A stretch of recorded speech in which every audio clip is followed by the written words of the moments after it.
All right. Welcome to IOA's webinar, Managing Personal and Societal Stress. Thank you all for joining.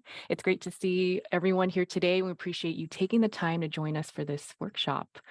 Today, we'll be learning about various aspects of stress, such as contributing factors, brain functioning, and cultural social stressors we may face as individuals.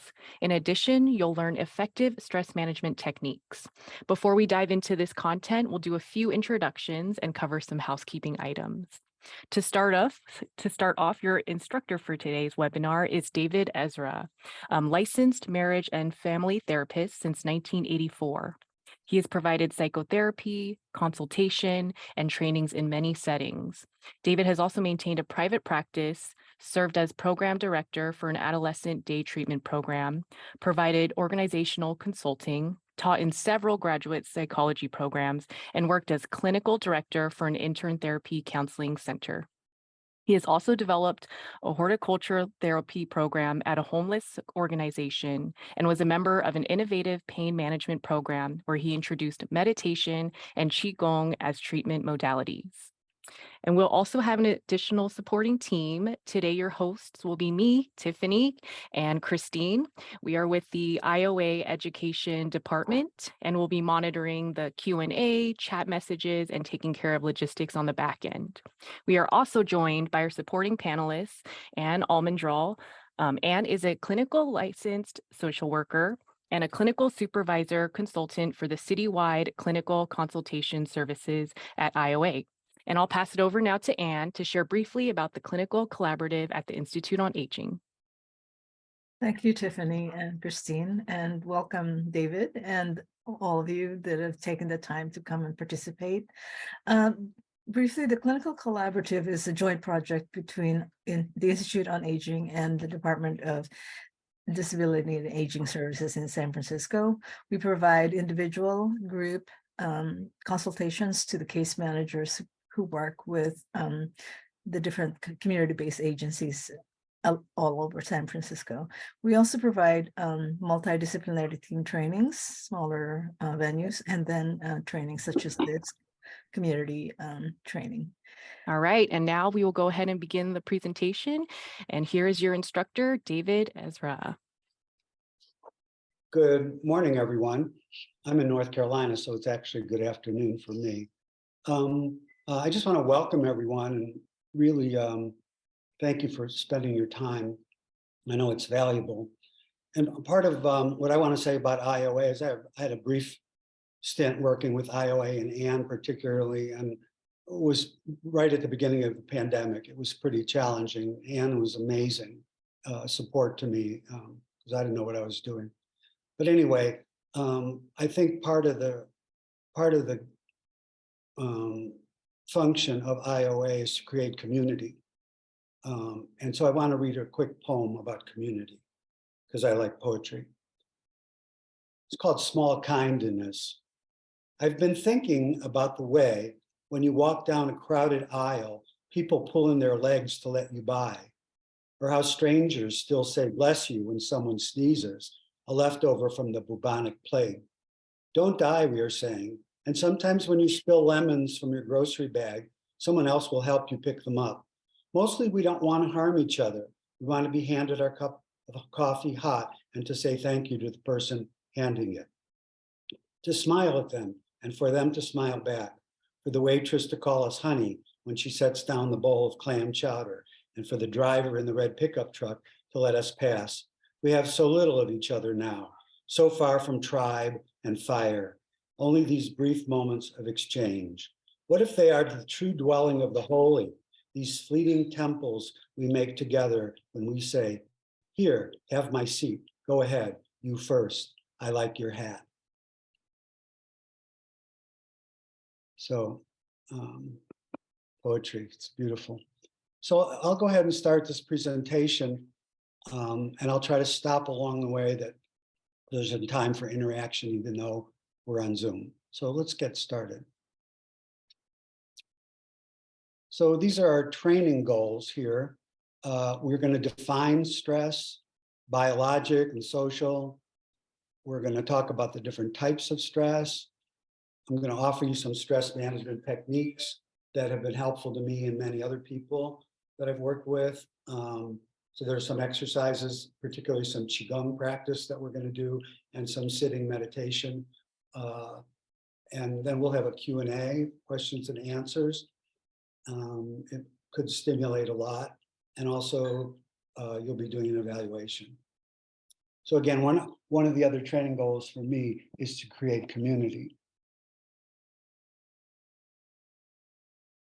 Okay, we're going to recognize the factors that contribute to stress. We're going to become familiar with basic brain function as related to the stress response. We're going to learn effective stress management techniques, and we're going to understand the cultural and societal stressors that impact us. That's important because we don't want to blame ourselves for everything, and sometimes that's sort of a slant, particularly in some psychotherapy traditions and other traditions where people get blamed for what's actually society's impact on them. Makes people feel pretty bad. It's not helpful. Okay. I'll be inserting my opinions along the way. You'll find that what I do. Okay, so why are we doing this now? Anne, do you want to say something about this? Well, I think we have been experiencing a lot of change, and that's putting it very mildly, in the past 3 years now. So it's always timely to reflect on what is really inside us causing the stress and what is societal outside us that we can do something about. It's really an invitation to, in a lot of ways, take charge and at the same time accept. And this is, as you can see, it's a very abbreviated list. I think we could go on and on with all sorts of things and reasons why we are doing the training now. But and I invite you to add more if issues that are of concern to you, so that we may be able to address it during the training. Great. It's David. Well, we'll just read through them. The COVID-19 world, the world's changed. I still wear a mask where I go inside. Fear of infection with self and family and others, particularly with healthcare workers, I think. Financial burdens, people have lost jobs, it's been really tough. A sense of isolation, I think, is really, really important, especially for older people. I remember a little stint at IOA where, we didn't even know if people had an orange to eat in their house. And also the work at home issues. You're all dealing with that right now. A lot of you are probably at home. There's dogs running around and kids and whatever else is distracting you from your work, and kind of a loss of boundaries between work and home, which is stressful in itself. So when we're working from home, we have to cope with this sort of loss of boundaries. And what room are you in? Are you at a workroom? Are you in your kitchen? And I think that loss of boundaries can create stress because we need a certain sense of safety in order to really feel safe. The lack of exercise and movement. Yeah, I remember a little back when was worse, but still being stuck at home, not being able to exercise as much maybe. And a lot of grief and loss. A lot of people died. You may or may not know people who did, but collectively, we feel the grief of the whole world. And, there's a war going on in Ukraine. We all feel that at some level if we stop and tune in here.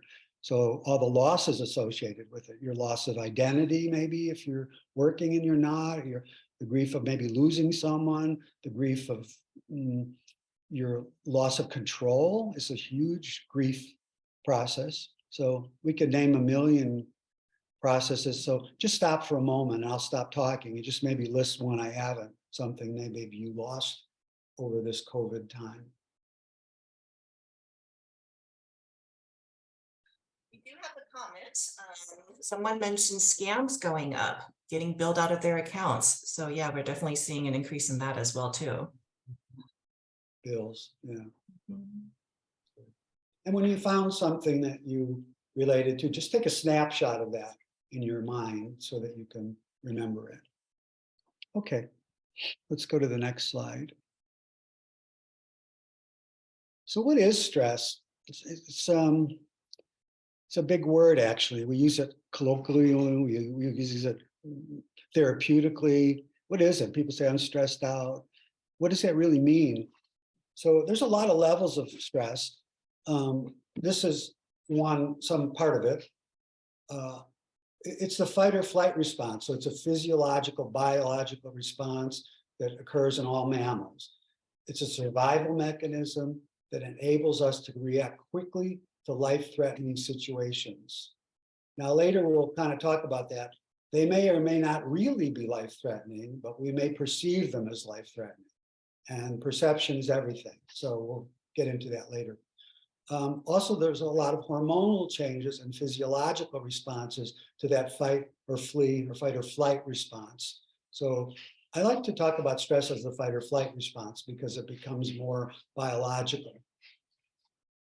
Okay, let's go to the next one. So this is a little bit interesting. There's actually good stress. Unfortunately, in the West, we divide the world into good and bad and saints and sinners, but the truth is they all overlap and we're all saints and sinners. So what is good stress? We call that eustress versus distress. So you'll see on the left side, we've got a list of good stress, winning a sports competition, some accomplishment. Maybe you got your license in something, or you got your pilot's license. Planning a vacation. It can be really stressful. You have to deal with lots of stuff, but overall, you have to deal with Delta Airlines calling you back the next day when you're on the phone waiting. But overall, it's a positive thing. You're planning a vacation, you're looking forward to something. So that kind of negates the rest of the stress. Hope and positive outlook. I think if you're hopeful and you have some kind of positive outlook in life, that is good stress. Rewards, you get a reward. I'm training a puppy right now, and he's 12 weeks old, and he gets rewards. It's good stress for him. He pees outside, gets a treat. He's happy. Although he's learning how to potty train, so it is a little stressful, but it's positive stress. And also, I think for psychologists and therapists, I think we are really tuned into that sense of control. And whether we feel or perceive whether we have control or not. Anne alluded to it earlier. The more you feel like you have control over your choices, we don't have control over the weather, we don't control everything. As a matter of fact, we don't control a whole lot, but we can control how we respond, we can control how we react to things and respond to things. We can decide, we can make choices. And all of those things, those would all be positive stressors, okay? So let's go to the other side, because we have to go from between light and dark. So distress, the fear of COVID. I don't know if that's still, people are as terrified as they were in the beginning. We didn't know what was going on, but it's still in the back of my mind. I don't want to get COVID. I don't want to go into a store. When I see someone sneeze, I get a little stressed. I move away. The loss of a loved one. Lots of people have died. People die every day, but I don't know how many, 800,000 people died or something in the United, I don't know, a lot of people. Accidents, the perception of no control. So you might have a lot of control, but you might not feel like you have any control. I'm going to give an example of that. Maybe you're someone who was trained to say yes to everyone and not set very good boundaries. So you have a perception of yourself, of the world, as not being in having any control, but actually you do have control to make a decision, but there's something stopping you. So that would be a perception of a lack of control. And mostly it's all about perception. I'll give you a quick example of perception. So they had 3 people draw a tree. One tree was, it was one tree, 3 different artists, and they had people look at the tree and they asked people what they saw. One person saw roots, one person saw the trunk, and one person saw leaves. And that was looking at one tree that was drawn. So you can see that it's all about what we decide we're going to put our attention toward. Serious illness, We're still dealing with that on a mass level. Now there's all kinds of flus going around. There's some massive cold that's all around where I live. And all of this can lead to chronic stress. And we'll talk more about the difference between acute stress and chronic stress. And those are two different things. So let's go start with the nuts and bolts here. So what happens in our body when we feel stressed? It begins in the brain. We get a note out or two. And particularly in the limbic system of the brain, you may have heard that. And the limbic system is a complex set of structures in the midbrain. It includes the hypothalamus, the hippocampus, the amygdala, and the part of the cerebral cortex, just for your information. I'll repeat that. The hypothalamus, the hippocampus, the amygdala, and the cerebral cortex. The amygdala is the hindbrain. That's that real primitive brain that reacts like the reptile brain, old. The cortex is up here. Okay. We often describe the limbic brain as the feeling or the reacting brain. Okay. Again, you don't have to remember all this. It's available. So our eyes and ears, all our senses, send information to our amygdala. That's the back of the brain, the lobe brainstem. It's the area of the brain that processes emotions or feelings. So here's what happens. The amygdala interprets the images and sounds, might be sounds like a car horn, and if dangerous, it sends a message to the hypothalamus. The hypothalamus is the command center, so it's like mission control. And it sends messages through the autonomic nervous system. And the autonomic nervous system is divided into two parts. The sympathetic nervous system is the gas pedal. The parasympathetic is the brake. I'm going to give you a minute to look at this slide so you can kind of get acquainted with it.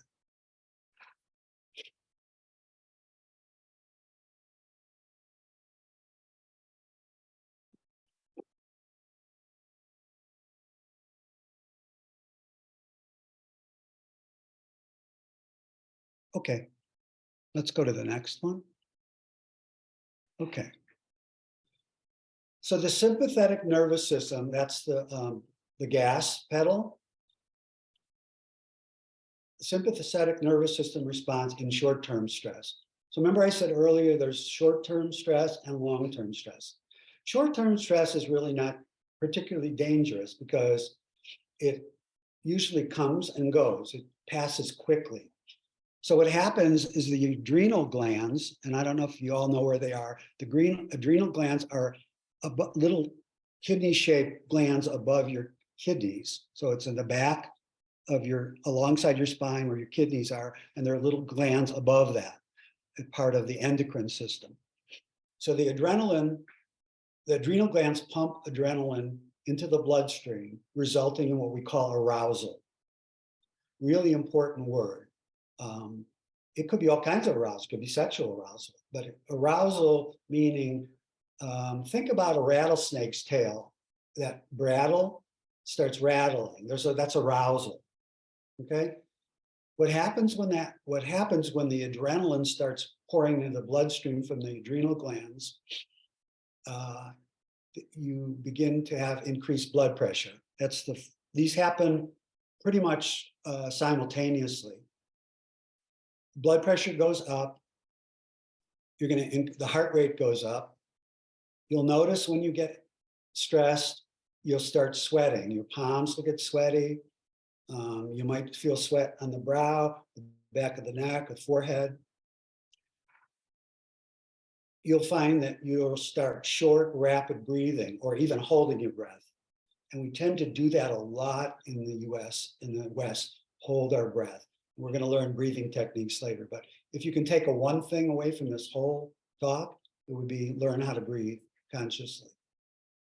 Okay. I hope you took two things away, but if you do one, I'll be okay. There'll be a blood flow increases to your large muscles. Think about that. Why would you want blood flow to increase to large muscles?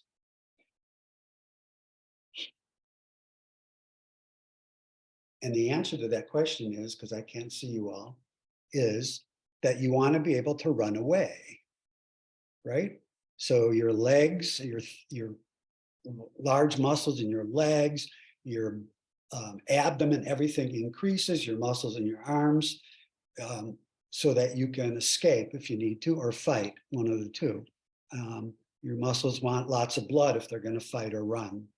Those are your options, you know. Let's see. Oh, it'll also dilate or enlarge the blood vessels and small vessels in your lungs called the bronchioles. Anybody who has asthma knows about that. The bronchioles shut down and it's hard to breathe. So what happens is your blood vessels start increasing because you want to be able to breathe better. Also, there's a blood sugar or glucose release and fats for high energy. So the cells release fats and blood sugar to get a quick burst of energy. So if you drink like an energy mix or an energy drink, or I found these really cool granola bars locally made, and I take a bite of that and I feel like I run. So you get glucose, and your body fats will just change into glucose. That's sugar. And your sight and your hearing and all your other senses sharpen. So you're on alert, basically. Another thing that happens is muscle tension. That goes along with that blood flow to large muscles. You don't want to be relaxed when you're fighting a tiger that's jumping out of the forest in India, right? And you live in a village. You want to be able to have strong, tight muscle tension. Okay. So this is all very natural, very positive. This is how we survive as mammals for millions of years. And if we didn't have that, we would last a day, probably. Well, maybe we would in this culture, but if you live in the jungle, you probably wouldn't. So maybe take a quick snapshot of that, because you're going to want to, maybe you'll get tested later. I don't even know. But these are the things that happen. So a little snapshot of that. Okay. Are people going to get, Tiffany, are people going to get a copy of this PowerPoint? Yeah. Okay, Yeah, good. I was just about to say, Yes. yeah, Natalie had asked if we would Okay. share the slides, and we are. Absolutely. So taking a Super. snapshot sounds great, but you will be getting a copy of the presentation for your reference. Thank you. But there's also something about taking an internal snapshot that can help you. Okay, let's go to the next one. So arousal, this is amazing. It happens in 1/4 of a second, that whole process that I just talked about, in 0.25 of a second. So it's pretty much unconscious. So talk about control, see how much control you feel like you really have. Okay, your body's in charge. Okay, next slide. Okay. I think it's time for a quick breath, because this is going to get more complicated. So take a breath or two, breathe in through your nose, a big breath in, and a big exhale, like ah sound out of your mouth, and just releasing any tension. Just get used to doing that. A couple more, breathe in, and exhale. Nothing you have to worry about. It's all is well. Okay, good. Long-term stress. This is called HPA. It's not HIPAA, it's HPA. It's hypothalamic pituitary adrenal axis activation. A lot of words. So now we're talking about long-term stress. So we're going from that short-term arousal. And then, again, that short-term arousal subsides. A car, honks at you and you don't see it, or a car almost hits you and you swerve over. It happens quickly, and that it's very quick when that arousal state goes down. It doesn't take very long, minutes. Okay, you take a few breaths, it's over. Now we're talking about something different, and this is what we're more worried about in healthcare. The purpose is to increase levels of cortisol, whose function is to release glucose into the bloodstream. So I said before, the hypothalamus controls the release of cortisol-releasing hormones to the pituitary. The pituitary is in the very center of your brain.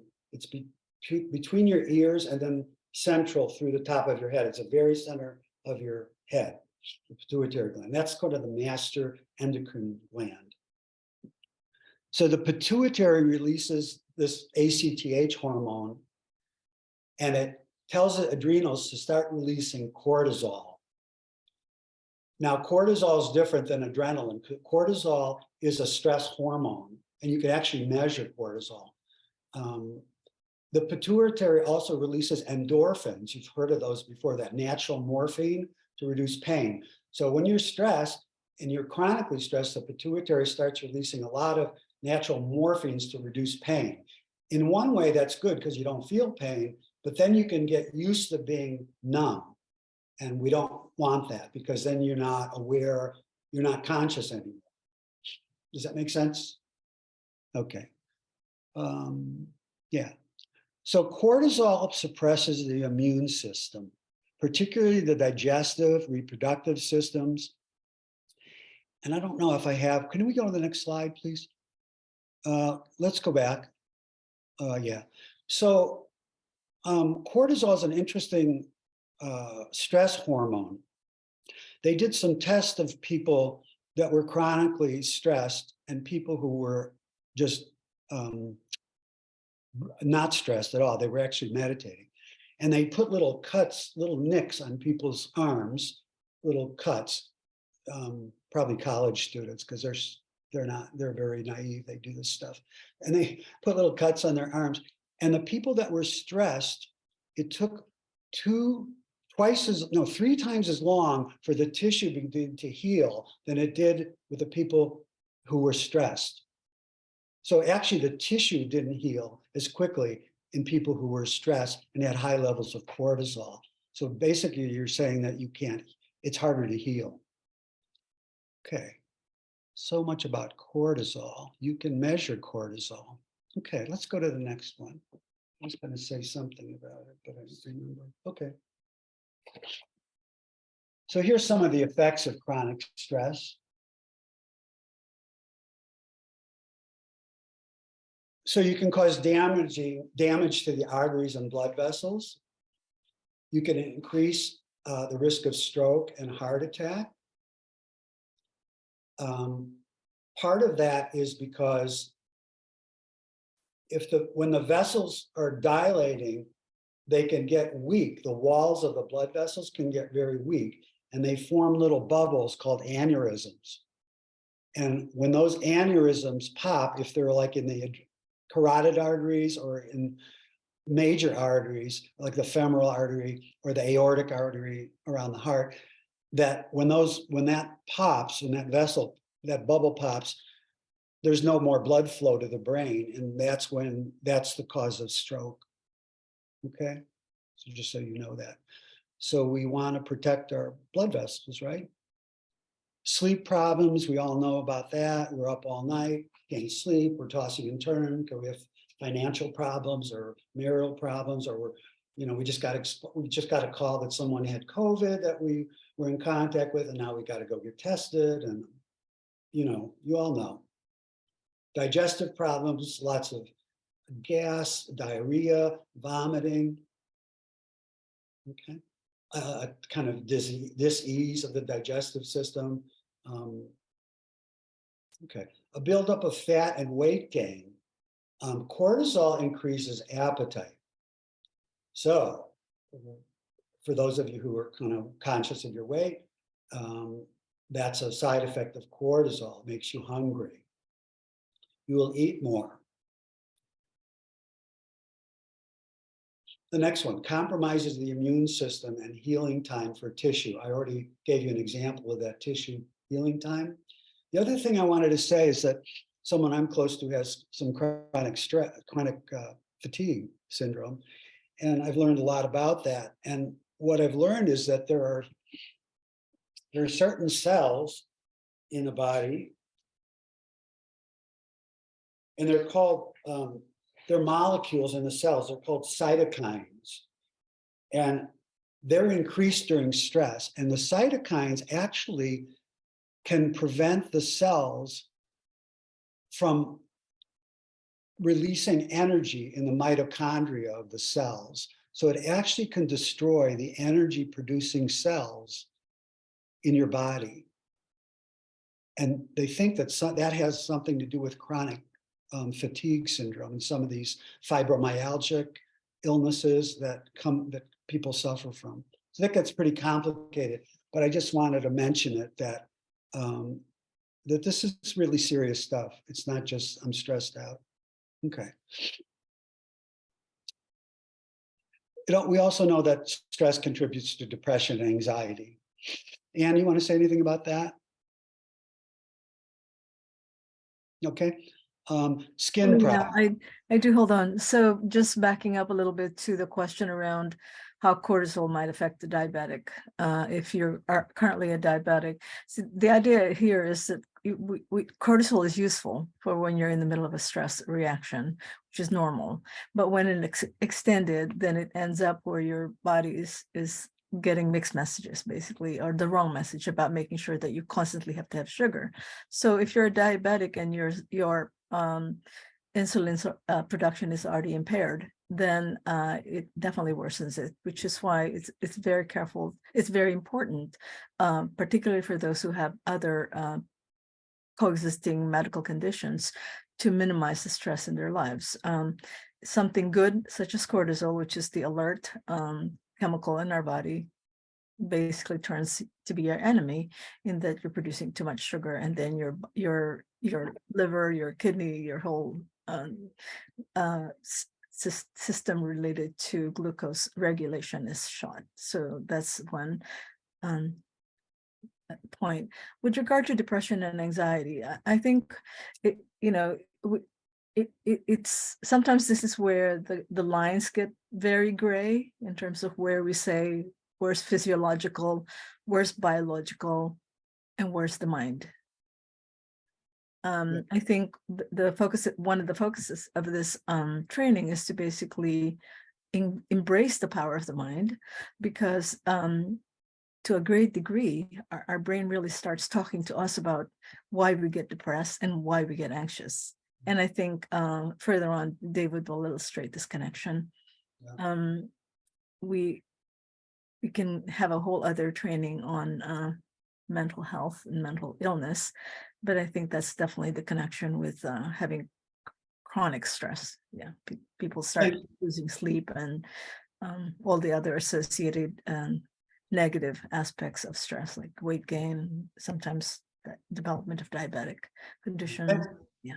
Thanks for that, Anne, particularly about the diabetes. I actually worked in a jail for 15 years in medical clinic and doing psychological services. And there were a lot of diabetics in the jail. And I remember a couple of cases where people went into diabetic comas actually and had diabetic crises from like stress of a case that they were facing. So no joke. Skin problems, hives and eczema, really common. I get that.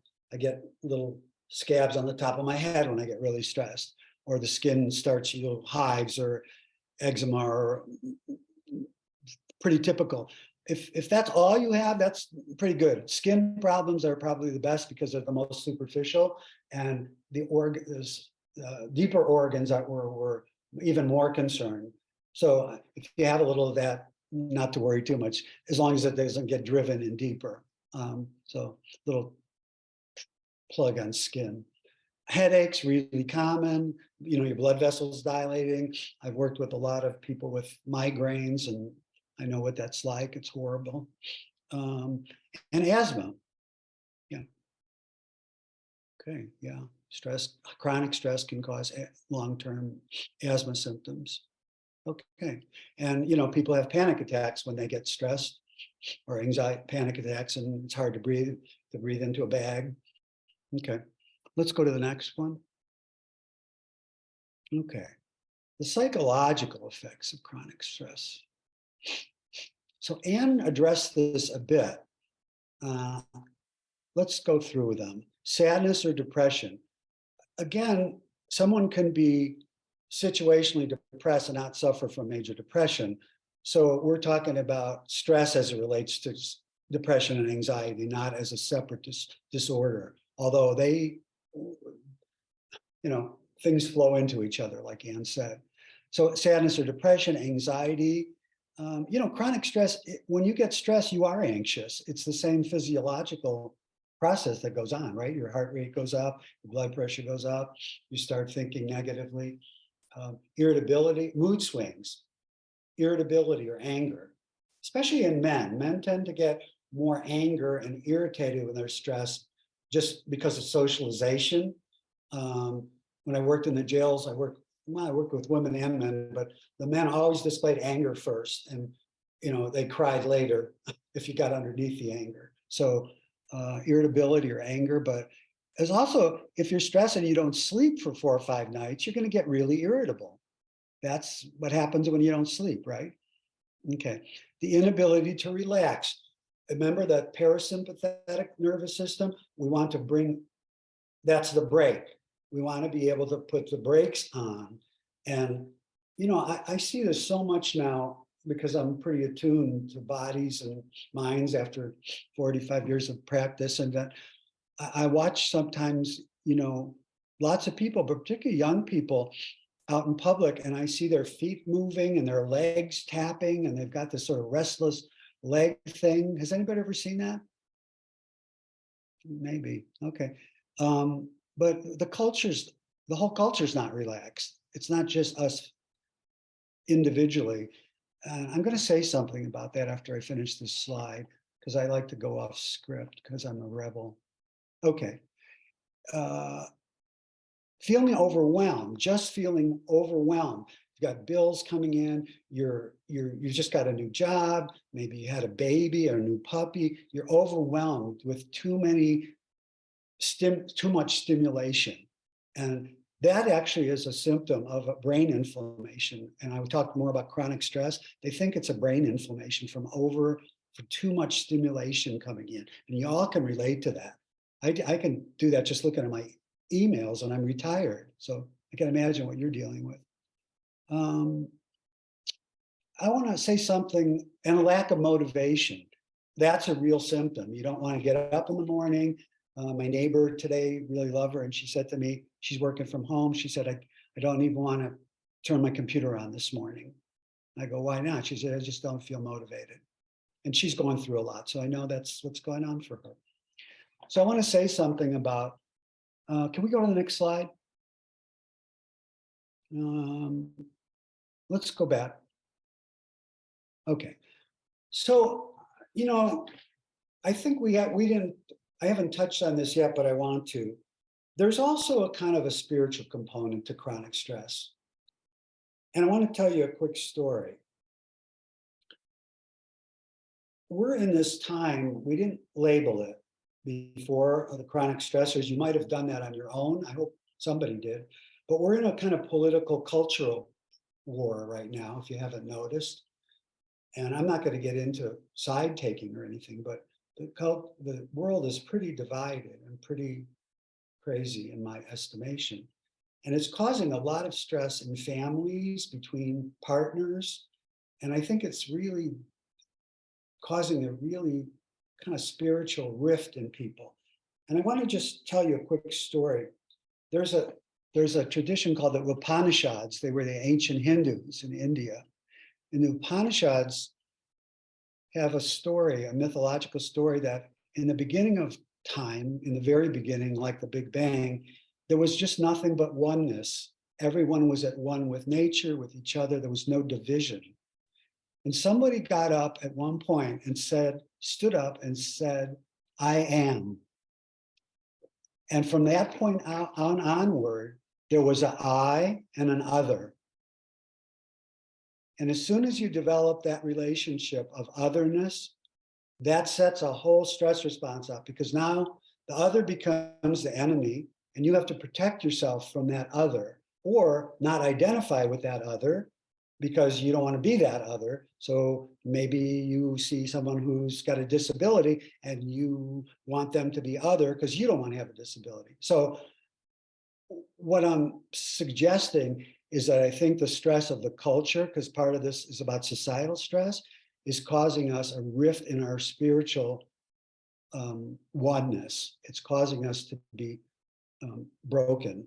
And part of what I hope we can do today in a small way is to knit that back together through community and through a recognition that we are one with everything. We are one with nature and the rivers and the trees and the rocks and the moon and the planets. And we need, in my estimation, if we can get back to that before that person said I am and I, me, mine, I think we'll all be better off. So there's David's opinion for the day. So let's go on. Next slide. The cognitive effects of chronic stress. So cognitive means the thinking part. Judgment gets poor. I used to work with inmates and they were incredibly impulsive.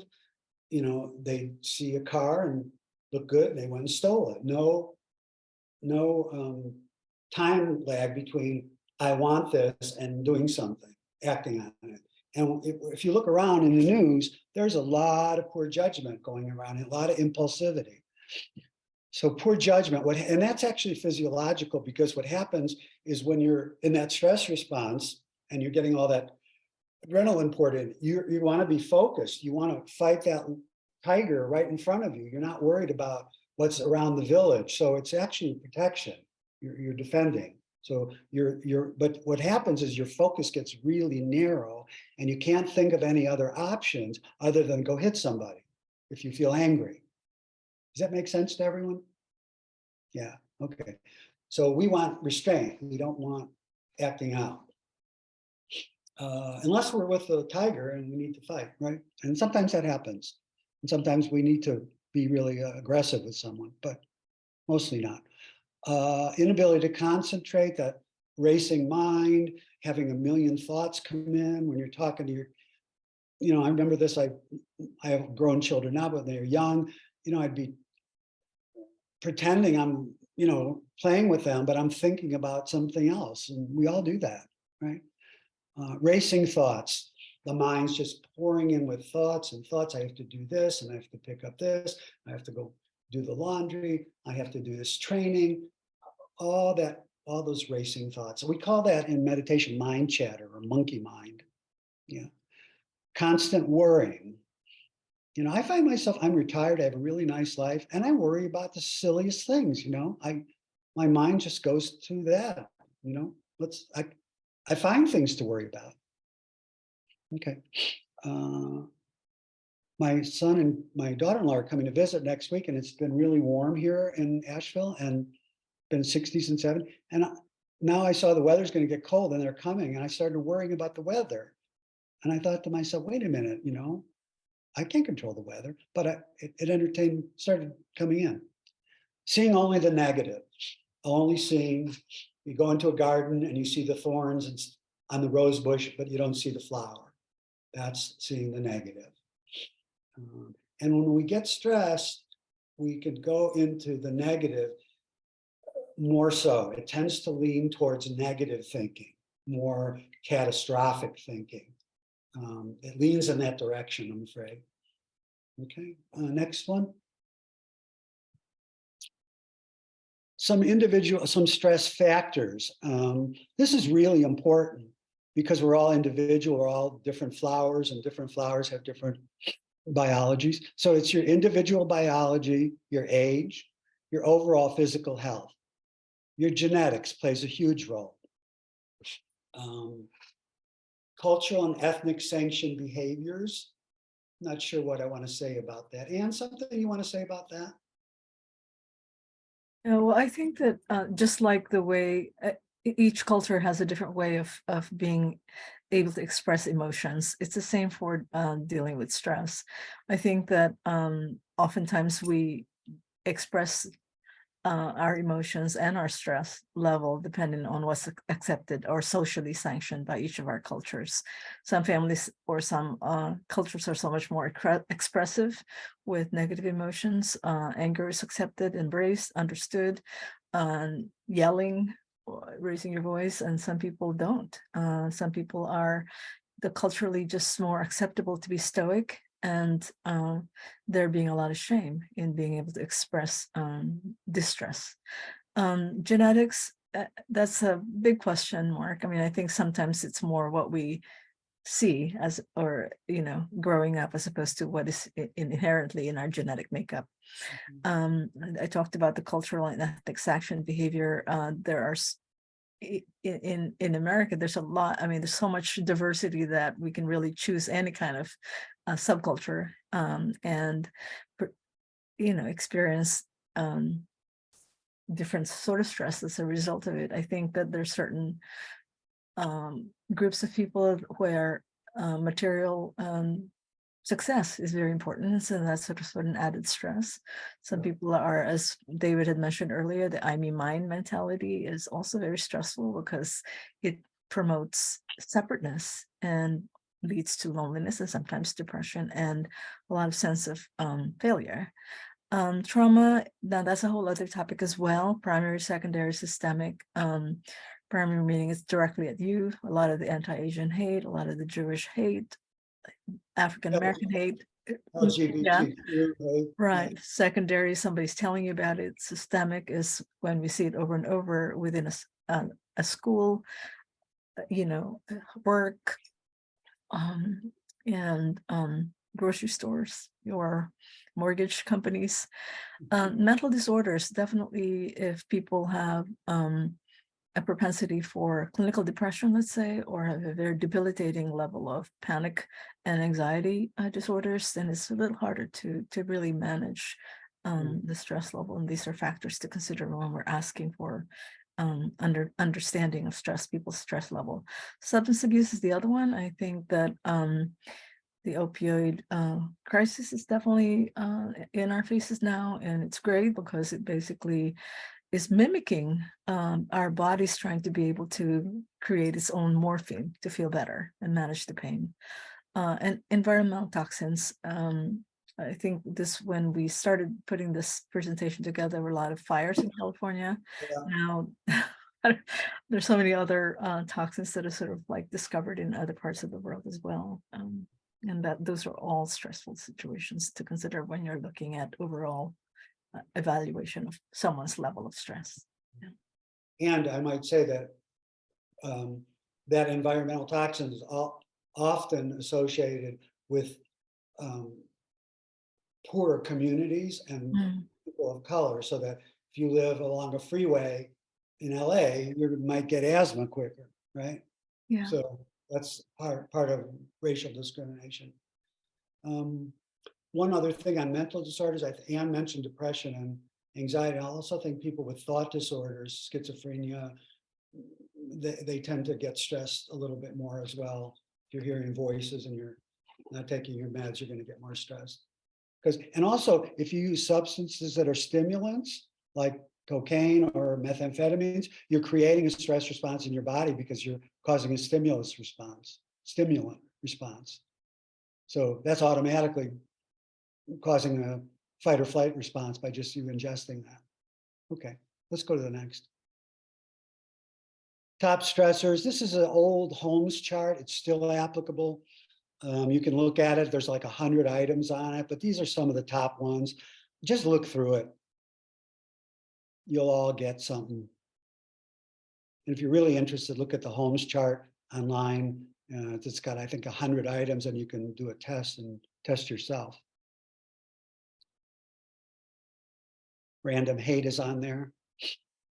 Retirement's on there. I was working in a jail for a long time. It took me 2 years to adjust to the trauma that I saw there, and also of retiring, of not having the identity I had before. So it's working out fine for all you who are worried about it, but it's there. Let's go to the next slide. Okay, so relaxation response. This is what we're heading toward. We want to turn on the parasympathetic nervous system. So everybody go in your car and have your brakes checked. Okay. It reverses the fight or flight response. And it also reinforces neural pathway memory. So when you get stressed over and over again, it builds like the old vinyl records. I don't know if any of you know what vinyl records are anymore, but it makes a groove. in your neural pathways between your neurons of your cells and your brain. And the more you get stressed and the more that repeats itself, that worrying, it etches in the neural pathway. And when you do stuff like meditation, or you ride a bike, or you paint a painting, or you do a sculpture, or you do pottery or throw pots, it changes. You can actually change your neural pathway memory. And a lot of the stuff they're doing with chronic debilitating illnesses are behavioral methods to actually, you can actually change your neural pathways. How about that? And what things do you do to relax? So let's go to the next slide. Okay. Anne, you want to look at these with me? Again, an abbreviated list of some ideas around finding ways to relax. Some people actually get a lot of relaxation out of just getting physically organized, whether it's your workspace, your garden, bedroom, or bathroom, but basically the whole idea of putting things in order, because this is totally in your control. Get moving, dancing, aerobic exercise, yoga, and chair yoga is getting to be pretty popular for those that are those of us that are in advanced years. You walking, 20 minutes of walking is equal to taking insulin sometimes. Doing stretches, daily routine, distressing activities. Again, you're all familiar with this, but walking, stretches, movies, laughing, prayer, reflections, taking a nap, embracing sex, humor, journaling, gardening, painting, visiting with family and friends, which I'm hoping is getting to be more and more common now, not just through Zoom. Painting also, visiting, and also flower arranging, as well as eating healthy foods, changing your diet, and then definitely lots of water. Some people have found it helpful to put together an affirmation book filled with affirmation statements. And we can share that with you for those of you that are interested. Solitude, the me time, travel, being able to just sort of be still and listen to your own heart and your dreams, being kind to others and yourself, and also practicing gratitude and meditation. Great. Yeah, everyone knows how to do these things. We're just remembering this. You all know this stuff. Maybe you don't know all the clinical scientific, but you all know this stuff. We're just trying to get you to remember who you are, underneath all the roles and assignments and gender assignments we all have and all that stuff. Okay, let's go to the next one. So meditation, it's not anything magical. Usually involves concentration and awareness of breath. Many practices from many cultures and traditions. Pathway to specific brain frequency and expanded states of mind. I actually wrote an article that got published at some point. It might be in our thing, maybe not, but on the use of meditation and Qigong in correctional settings. It's a kind of a scholarly article. It's easily available for everyone. It's good for disabled people and seniors. So it's very useful. I've done meditation with people laying down, people who couldn't hardly breathe, PAP machines, all kinds of stuff. Okay, let's go to the next one. Okay, so now we'll do a little meditation. I think we'll do 15 minutes. So we're going to end at 3. We might ask for some of you to stay a little longer, like 10 minutes if you can. And if you can't, that's okay, because we build you till 12. But we'll see. I'll try to shorten the meditation so we can do more Qigong, but we'll see what happens. Okay, so go ahead and sit comfortably in a chair or on a cushion if you like to sit on the floor. Somewhere where it's a little quiet and you're not going to have too much distraction if possible. So I'm going to go ahead and ring a little meditation bowl and you'll hear the sound. And when you hear the sound, let your eyes close gently.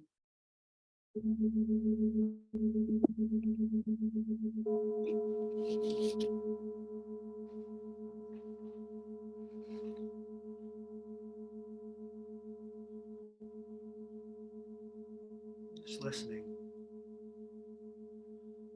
So allow the eyes to close gently. you're sitting in a chair or on a cushion on the floor, just allow yourself to welcome yourself. The me time that Anne talked about. Giving yourself a chance to turn inward, away from the outside world, and going inward where all the gold is.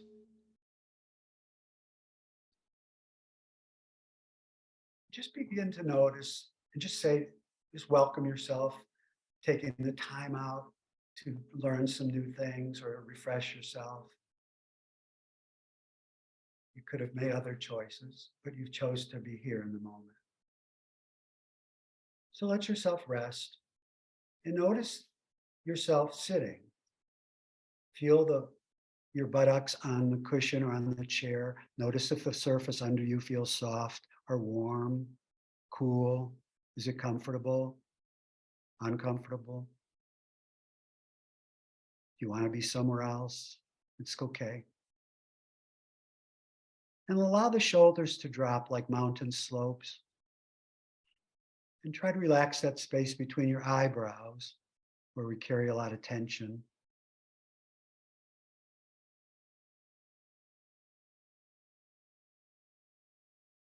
And let the jaw relax so your mouth opens just a little bit, so your mouth is open.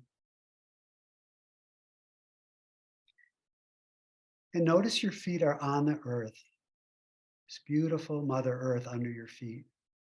Ancestors, the water and your food, standing on the shoulders of your ancestry. And spring is coming. I know it's rained a lot there, but it's going to be spring and the daffodils will be up. And the earth's going to come alive very soon. And there'll be a rebirth of the earth. Just feel your connection or stability of the earth under your feet. And at the same time, feel that little bit of connection, a tug on the top of the crown of your head into the realm of heaven or sky.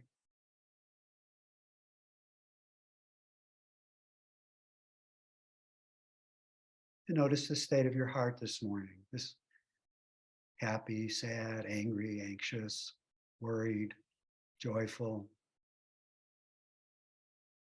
No judgment, just notice it. We're just noticing this mindfulness, what's there, without judging or trying to change. We can't always change things. Learning to be present in the moment. And in this beautiful state of sitting, this like a king or queen on your throne, begin slowly to find the pattern of your breathing. It may be the breath that arises through the nose, cool tingling in the back of the throat. Or it might be simply the rise and fall of your chest and belly as you breathe in and breathe out.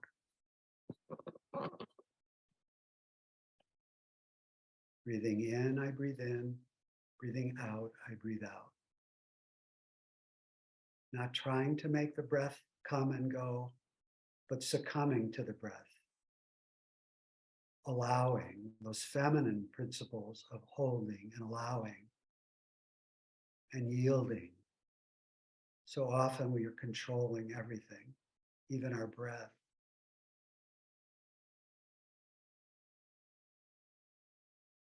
Let yourself feel the breath as it comes in and goes away, that sense of expansion and contraction that puts you in touch with the whole universe, the rivers that arise and pass, the tides arising and going down, the moon waxing and waning in its 28-day cycle.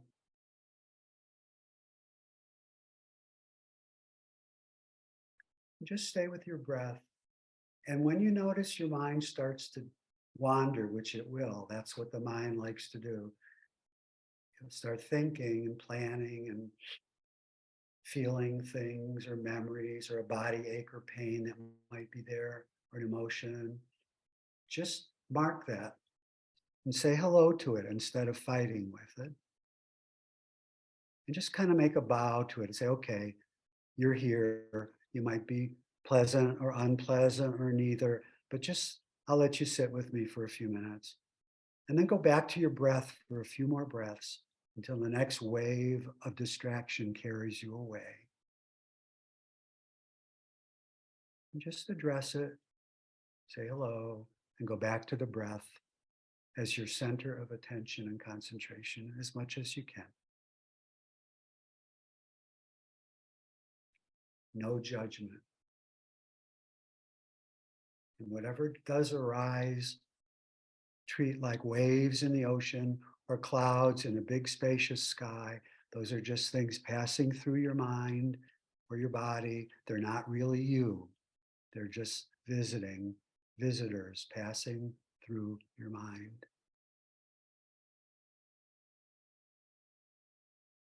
All things arise and pass in time and are not you or yours.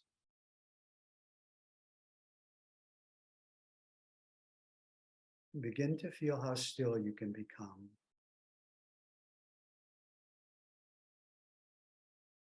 And as you do that even more, allowing the ears to open so you can hear even the air currents around you or any sounds that might be your own heartbeat or your breathing or sound in the room or my voice talking.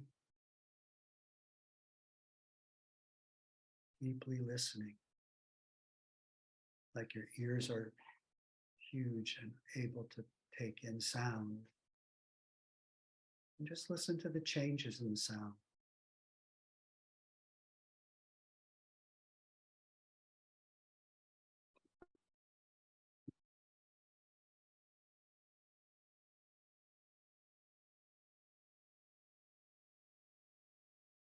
And don't worry, if you get lost, go back to your breath.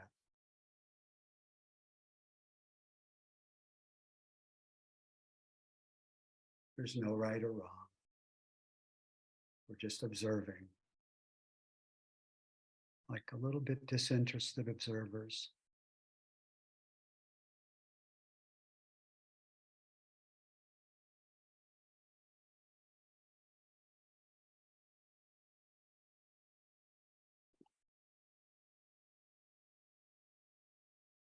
And wish yourself well. May I be happy. May I be safe. May I live my life with ease. May I be healthy.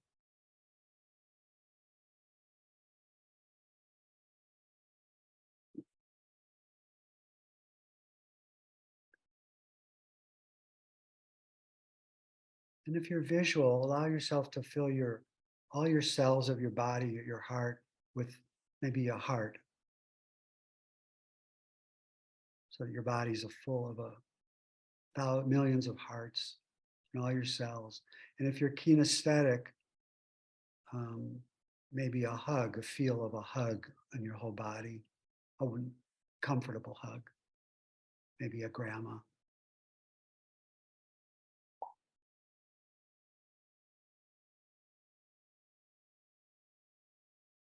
When you feel full enough of that love and kindness and compassion, you might send that out into all the people that are attending this webinar, people in your community, your family, your loved ones, and out into the streets of the world,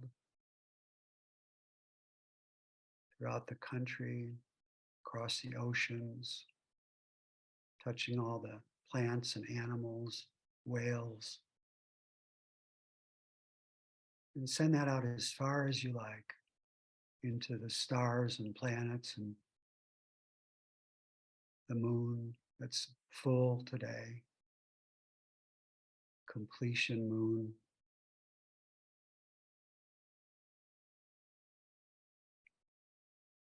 Wishes for everyone, those even yet to be born, those who have gone into different galaxies and universes beyond time and space.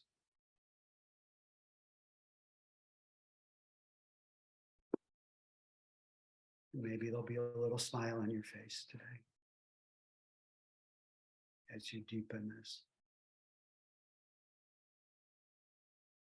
And you remember who you really are. Maybe you are a king or queen.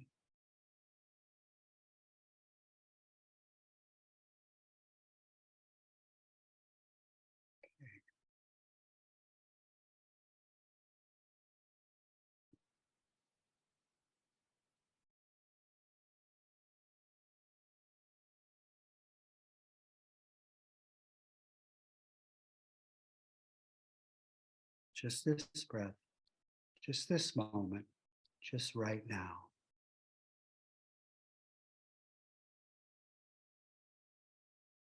So while you're in this state, I'll read you one more poem, and then I'll ring a bell. And after the bell, just gently allow your eyes to open after the poem.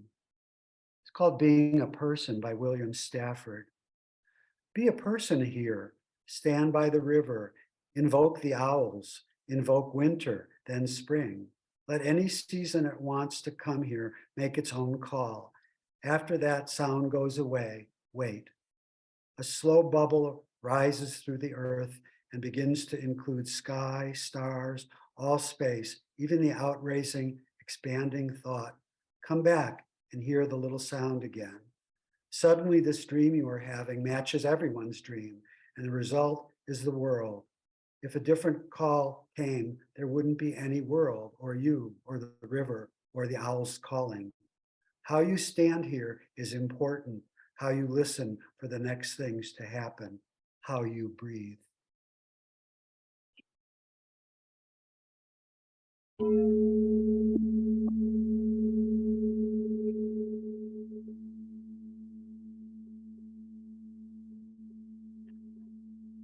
So let your eyes open gently, come back into the room if you're far away, somewhere into the cosmos.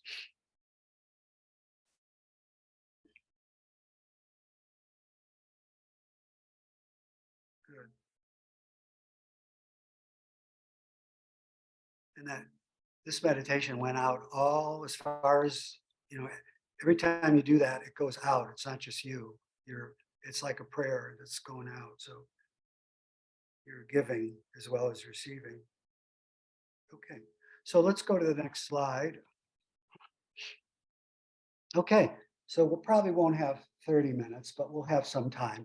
So now I'd like you to get up, stand up, and find a little bit of area where you can move a little bit if you can. And good. So these are ancient Chinese practices like Tai Chi and Qigong is a little older than Tai Chi. And I've been practicing for about 28 years and been teaching for about 18 years. So I'm going to teach you some real basic movements that can help you relax. And we're going to incorporate the breath with them. Okay. So I want to make sure, good. Can everyone see me okay? Yeah. Can someone respond? Yep. Okay. So go ahead and all stand up. I want to show you some postures to do. The first one is to just get into a stance, which is a stable stance. So feet are out about like this. I'll put my computer down so you can see my feet like that, out about 35 degrees, 40 degrees. Good.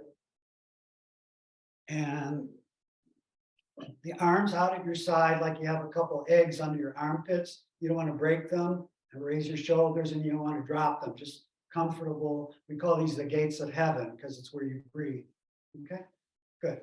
All right, so the feet are out. Make the belly strong, like core belly. We often operate from here up, just mental activity. We want to drop down into the core, like core weightlifting. So down here, make your belly strong. Okay. So the first one is called a fountain, and it represents water coming out of the earth, up the body, through the crown of the head, and back out. So it's like think of a water fountain. And it also pulls up what you stand for in your life. You're pulling up, you're pulling things out of the earth, out into your body. So what are you drawing up? Are you drawing up good stuff or negative stuff in your life? So hopefully we'll draw up some good stuff. So the back of the hands are together, kind of like this, but the elbows are bent and relaxed. Good. So breathe in through your nose and draw up a breath right up the spine, up the front. Breathe in through the nose, Go over your head and open your fingers really wide and exhale through your mouth. You can either do a ah or a either one. So, okay, let's do it again. Draw up the middle, breathe in through your nose, up, and exhale. Big exhale. Ah, letting go. Slow, feeling the sense of floating and sinking. Draw up a breath, up the spine, breathe in, up the front and the back, all the way over your head. Open your fingers like the rays of the sun and let that float down like floating. Make sure your elbows are bent a little bit. Bend your elbows more. Good. Draw up. And exhale. Let the elbows be soft and not straight armed. Bend the elbows. Good. And one more. Breathe in, pull up out of the earth. Pull that earth energy up through your heart, through the crown of your head, and express it like a water fountain, like a shower of water all around 360 degrees. One more. Pull up. Breathe in through your nose. Pull up. Nasal breath. Up, up, up, and out. Blow out. Now float down. Same speed as you went up. Good. Good. I'm going to ask you to adjust your stance a little bit. And this is like, what do you stand for? Do you get the metaphor? What do I value? Who am I? So when you stand this way, I'm going to do a couple more. Make sure that the way to do this is keep your legs apart and your feet out, and the big belly and heaven's gates open and strong. Bounce a little on your feet so you're jiggling your belly, this kind of springiness of your head, and tip your tailbone down a little bit so your knees are bent a little more. Your tailbone so it's connected to the earth like on a string. So your pelvis isn't pulled up, you're dropped down. Okay. And go ahead and close your eyes and rock back and forth just a tiny bit, almost where I couldn't see you, and side to side, and find where your center is. You don't have to rock much, only like an inch or so each way, forward and backwards, side to side with your eyes closed. Just standing still though. Close your eye and see where you end up, where you feel centered with your feet connected to the earth. And when you feel that and you're still, and that tailbone's down a little, then stop. And this is the time to take a snapshot of this position. Big belly, rooted feet down into the earth, crown of your head connected to heaven, heaven's gates open, drop tailbone with the knees bent a bit. And just feel the strength of that stance. Good. Now open your eyes again and we'll do the rest of them. Okay, so we did the fountain. So if you can remember this, it's just a fountain, up and down. But you're doing it so you're just letting your mind go away, and the breathing is just letting the movements happen if you can. Okay, this time the hands are this way, down at your sides though. Put your hands in. Okay, so this time you're going to scoop heaven or your spirit, and remember that you're a spirit in a human body. Okay, so breathe in through your nose and let your arms float up over your head, all the way up. Look up and capture a little bit of heaven, and then draw your elbows like they're heavy. Let the elbows draw your arms down, and your hands will be in a pyramid shape in the front of you. Exhale. And let your fingertips drop all the way down. Let go of all the water on the fingertips. Now breathe in through the nose. Let your arms float up. Look way up. Capture your spirit or heaven or possibilities. Now exhale and let the elbows draw your arms down into a pyramid. And exhale. Let go. Blow out. Big sound when you exhale. Inhale through the nose. Big inhale. Inhale through your nose. And exhale. Draw that energy down, that chi, down, down, down, into your spine, into your kidneys, into your feet. One more. Breathe in.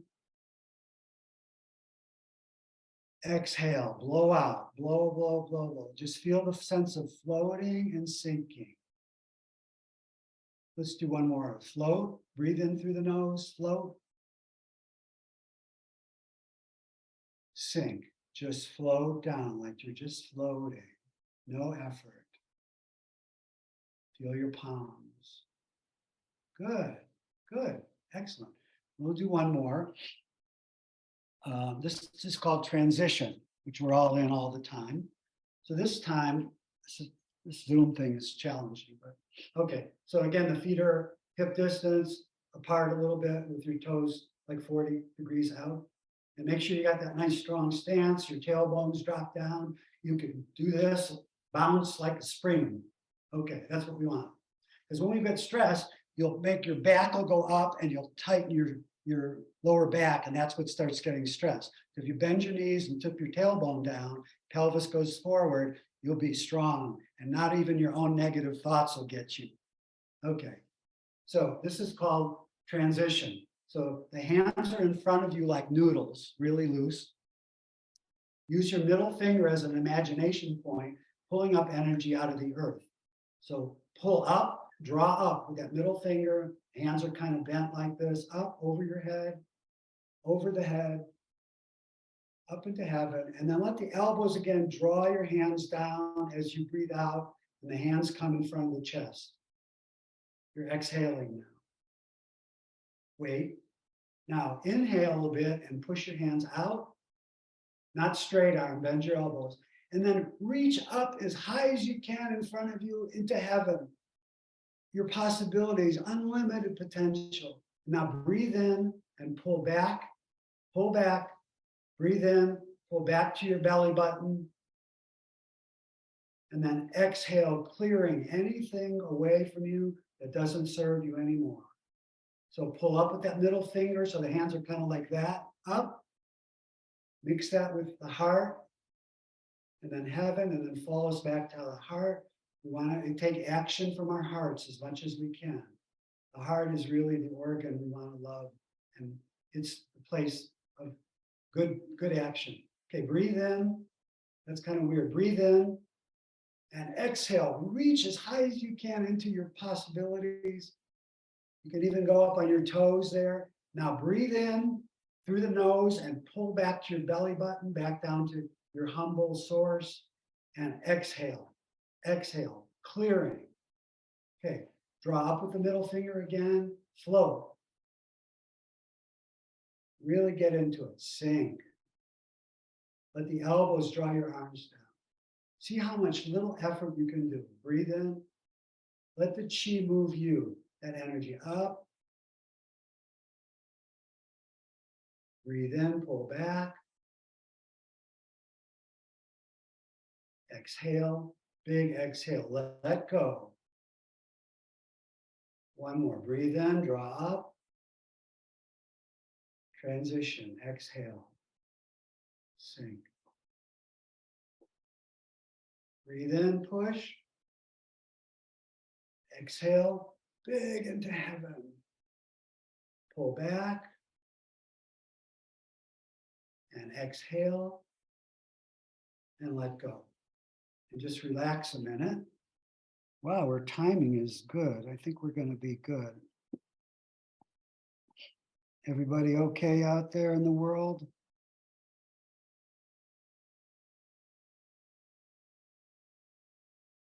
Great, David, thank you. We're not done yet. Okay, we're going to do one more thing and then we'll close. Got a little music playing. I don't know if you can. Anybody hear it? Okay, let's do all three. Start from the fountain. Ready? Breathe in, up. Breathe in through the nose, up. Over your head, and exhale. Elbows bend down. Float. Breathe in, pull up. Exhale. Float. Just get that sense of floating, sinking. Everything rises and passes. Now shift your hands to the shower, up. Breathe in through the nose. Exhale, down into pyramid shape. Float. Feel your fingers and the tips of your hands. Breathe in, float. Sink. Float and sink. expansion and contraction, arising and passing. Let's do transition. Draw that middle finger up, breathe in. Exhale.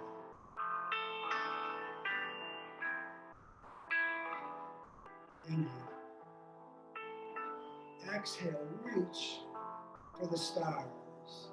Now breathe in, go back to humble beginnings. And a big exhale. Let go of anything that you ever learned in your life that doesn't serve you. Good. Now stand still, put your left hand over your belly button and your right hand over your left hand with your knuckles totally crossed like this. Not like this, but like that. And close your eyes. And just stand for a minute, listen to the music. Try to stand really still and let that chi, that energy, that's what chi means, go anywhere it needs to go in any form for healing, body, mind, spirit. Breathe, just stand. Left over right, right over left. Breathe. Feel that warmth of your belly, your kidneys in the back. Breathe.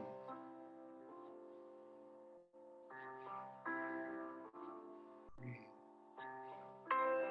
Good. Excellent. Okay. Shake out a little bit, shake your hands and feet out, and then go ahead and have a seat.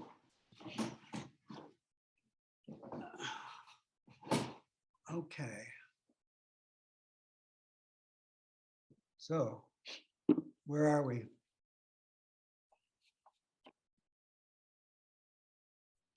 Am I still being heard?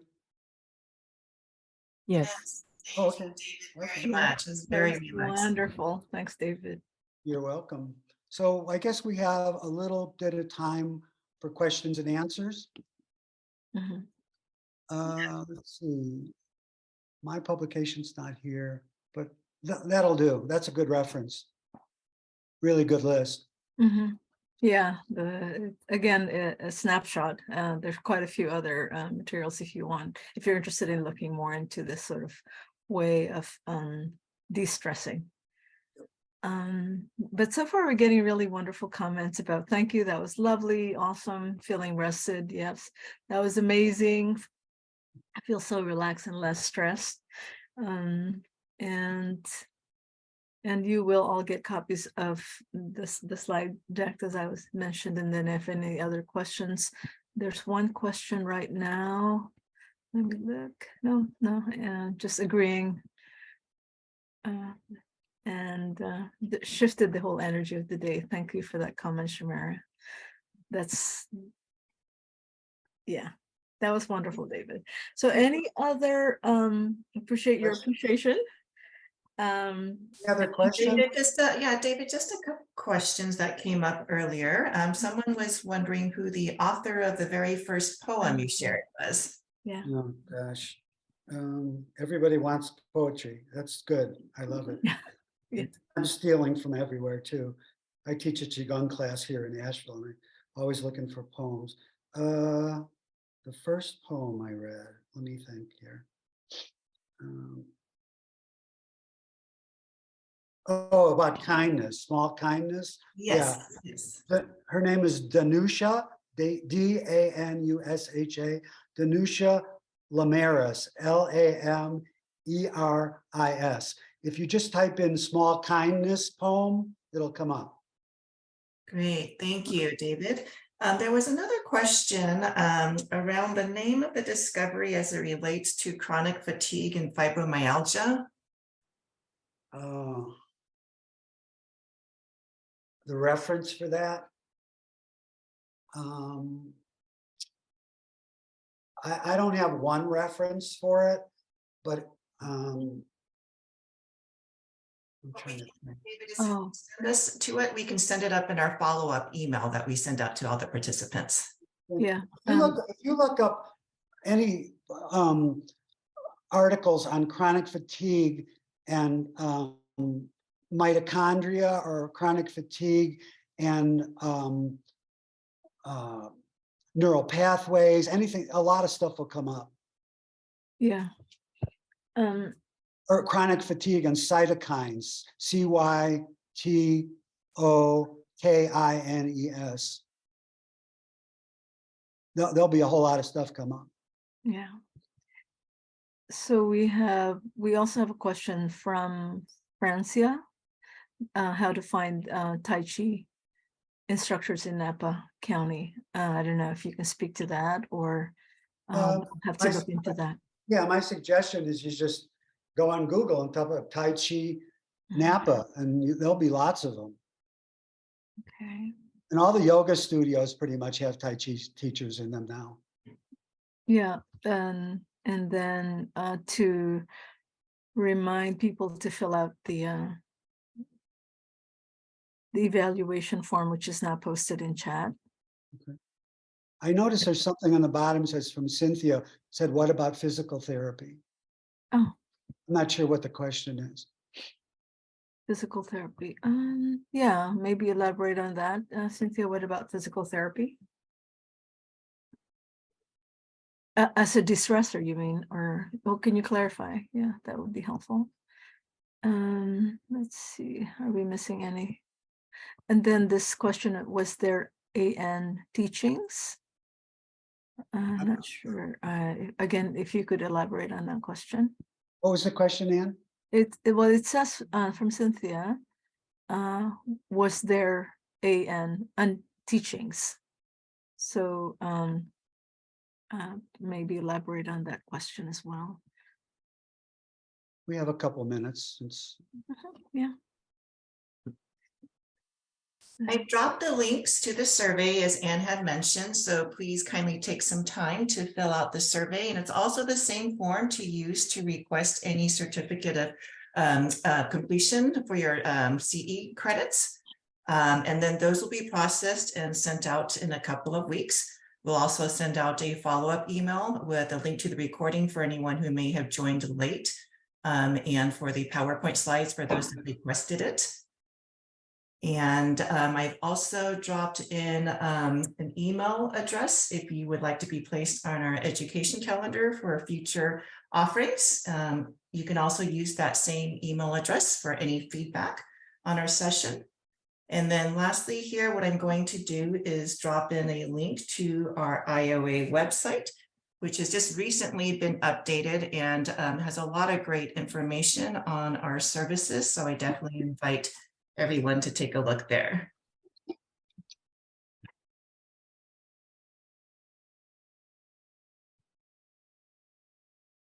Any other Questions? questions? Yeah, comment that thank you so much for this much needed. You're very welcome. Thank you everyone for attending. Such a great group. Love the participation. Thank you so much, David and Anne, for your time and your expertise and the wonderful session. I'm coming out of this feeling much more relaxed and refreshed. Thank you very much. It doesn't take much, actually. A few breaths can change your whole life. Yeah, that's what I was thinking. You know, just a few minutes made a big difference in the day. You're in an elevator, just breathe. Well, it also helps to watch you do the Qigong. But everybody, So those of you that are interested in Qigong as a way of relaxing, I think that's also very good. there's no shortage of classes in San Francisco. Yeah. And again, lots of showing appreciation. Thank you. Nothing's gonna bother me today, according to Vicky. Thank you so much from Cynthia. I appreciate the webinar. So thankful I attended. Thank you. Good luck on your puppy. It was great, David. Greetings from Germany. Good night to everybody. Thanks for coming. Yeah, thanks, Anne. Thanks, everyone. Many blessings. Yeah. Bye.